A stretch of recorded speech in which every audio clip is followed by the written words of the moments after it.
Abby Delaney can roll onto her stomach, hold up her head and turn pages in her favorite books. Her sister, Erin, can now sit up on her own, and she is starting to think about crawling, learning to hold herself up on her small hands and knees. More than 4 months after the formerly conjoined twins were separated in a rare surgery at Children's Hospital of Philadelphia, their mother said there have been rewarding but terrifying moments as the 15-month-olds recover. "I know that when you see stories of conjoined twins being separated, it's so exciting and everyone is so happy," Heather Delaney wrote Sunday in a blog post. "I wasn't able to have that moment for a while. But," she said, "the twin girls are making tremendous progress and are preparing to head home." Children's Hospital of Philadelphia Delaney provided details Sunday about the Mooresville, NC, family's long, emotional journey since her daughter's birth. "I know we took a while to share pictures and share more of the girl's story," she wrote in the blog post.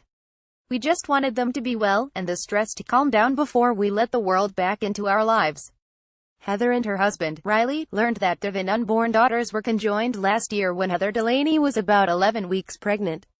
Heather started traveling to Pennsylvania, later moving to a unit at the Children's Hospital of Philadelphia for mothers carrying babies with complex congenital conditions. On the 24th of July 2016, Abby and Erin Delaney were delivered prematurely by C-section, each weighing about 2 pounds, and doctors started putting together a plan to try to separate them, according to the hospital.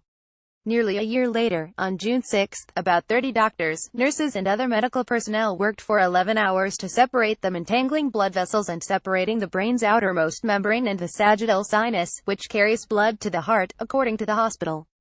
The hospital said at the time that it had separated 22 other pairs of conjoined twins over the past 60 years, but never a pair of craniopagus twins, those who are connected at the head. With identical twins, an embryo splits in two early in a pregnancy. But with conjoined twins, the embryo does not separate all the way and the twins remain connected, according to the University of Maryland Medical Center. Conjoined twins are uncommon, occurring once in about every 200,000 births, and craniopagus twins are the rarest form, accounting for about 2% of all conjoined twins, according to the medical center. This is one of the earliest separations of craniopagus conjoined twins ever recorded, Jesse Taylor, a plastic and reconstructive surgeon at the Children's Hospital of Philadelphia, said in a statement. "We know that children heal better and faster the younger they are, therefore our goal for Erin and Abby was separation as soon as possible, with minimum number of surgeries. The twins will need additional surgeries over the next several years to replace missing bone on top of their heads and help mend their hairlines," according to the hospital. Heather Delaney recounted the twins' recovery in the heart-wrenching blog post. The mother posted pictures showing the infants tangled in a mess of tubes and wires, recalling moments her knees went weak, such as when Erin would stop breathing and her heart rate would drop, or when Abby would scream and her tiny body would start shaking because her brain was bleeding. "Feeling helpless was the new normal, and I hated it," Delaney wrote. "The worst part is everyone keeps asking if you are okay. That's when you know things aren't good. When you have person after person asking if you're okay, if they can give you anything, trying to hug you or pat you on the back to offer some support. It's moments like that where you just want everyone to go away and leave you alone. All you want to do is will your child to get better, because that is all you can do." Delaney said the twins have made strides. Soon after their first birthday they started rehabilitation, learning how to sit up and play with their toys. But it has not been easy. In addition to continuing their rehab and recovery from surgery, the girls have been battling illnesses as their delicate immune systems adjust to an outside world.